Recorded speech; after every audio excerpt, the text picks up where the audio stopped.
What up, Fight World? It's your boy Ego, and I'm back with some more boxing. Back with my post-fight. I just watched Friday Night Fights, the appetizer for tomorrow. Again, we got a great day of fighting in general. Conor McGregor versus Jose Aldo in the MMA side. Boxing, you got Roy Jones Jr. See if y'all must have forgot. See what he's talking about. Anthony Joshua versus Dillian White, a grudge match from the amateurs. Just a ton of stuff. So I did watch the TruTV fight, and I want to talk about Nonito Donaire's performance and kind of break it down. And some of you guys follow me on Twitter at BOXINGEGO. I was kind of doing round by rounds. I didn't do every round, but giving my thoughts in between rounds and stuff like that. And what I seen is, first of all, let me start off by saying it was a good scrap. It was definitely very scrappy, very cagey, fun type of fight. You don't really have to think about this type of fight, kind of like a brawl.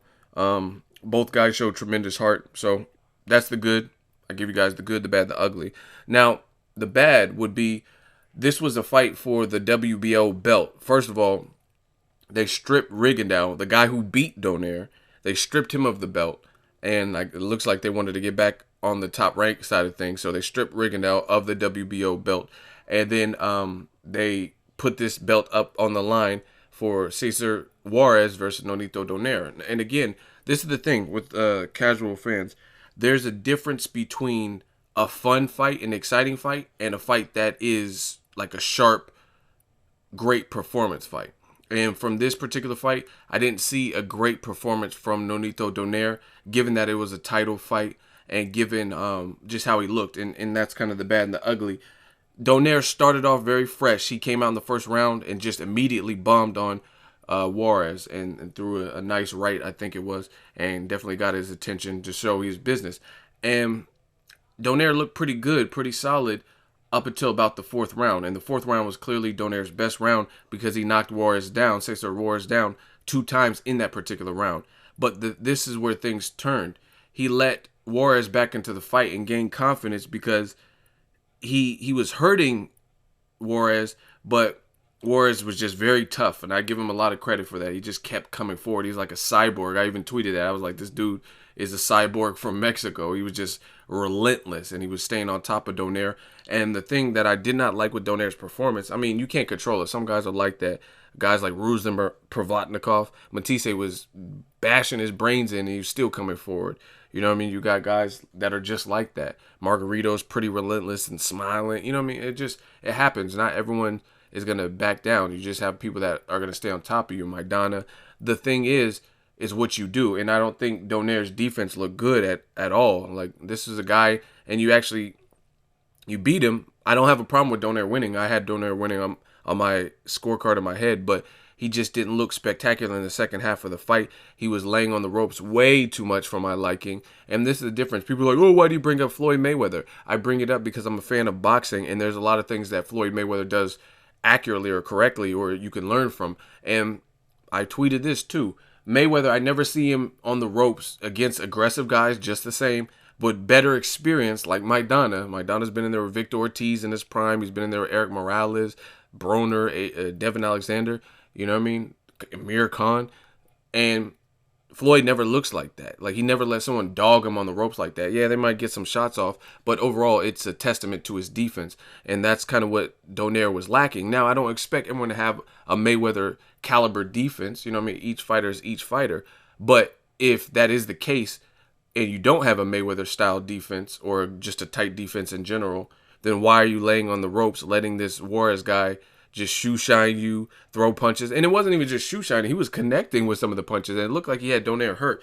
And I noticed boxing. I've been watching it so long. I just noticed things that I know other people don't. The 12th round ended. They put on a show. They closed it very strong. And Donaire looked like he was going to fall over. It looked like he was going to pass out, like from exhaustion. And I understand it's a 12-round fight, but that's just not the type of performance I expected from Donaire. Again, he started off good, but then he let Juarez back into the fight, and Juarez won consecutive rounds. And I just fear for Donaire, he's not back where he was before the Rigo loss. You know what I'm saying? Because had that been a better fighter or a fighter with more experience, because Juarez looked pretty solid, never really seen him before. Had that been a fighter with a bit more experience, maybe even more power or whatever, just more of something, then we were likely to see Donaire maybe get knocked down, maybe get knocked out. You know what I'm saying? Just based on that performance. Like, I don't see him beating Rigondeaux. Don't see him beating Walters at a catch weight unless Walters is like has to kill himself to make weight or something like that based on this performance. So again, he became the WBO champion. It just started off strong, but he made too many mistakes. Another mistake that I think he made that you could fit into the bad and the ugly is he didn't go to the body. Like, this, it's clear. Some dudes are just, they have amazing chins. You know what I'm saying? Brandon Rios, look at him. People haven't hurt him like Bradley hurt him to the body. You can bring, oh, he was inactive, all that. Brandon Rios was inactive after he tested positive for a diuretic after the Pacquiao fight. So he was inactive and on a layoff for 9 months because he was suspended, right? But he came back and he didn't look great versus Diego Chavez, but it was still competitive versus Timothy Bradley was very one-sided. So it's not just the layoff, it's who is in front of him and what their game plan is. And that's the thing.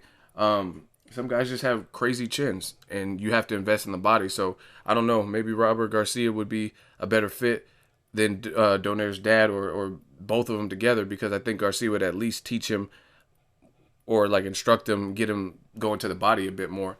And then the last thing, I guess, for the bad thing is Donaire. He just seemed a bit more like gun-shy. He was trying to be calculated and a counter puncher, but I don't think that's his makeup as a fighter. I don't think that's who he is. Like, he was on the ropes, and it looked like he was looking for one big left hook to let off.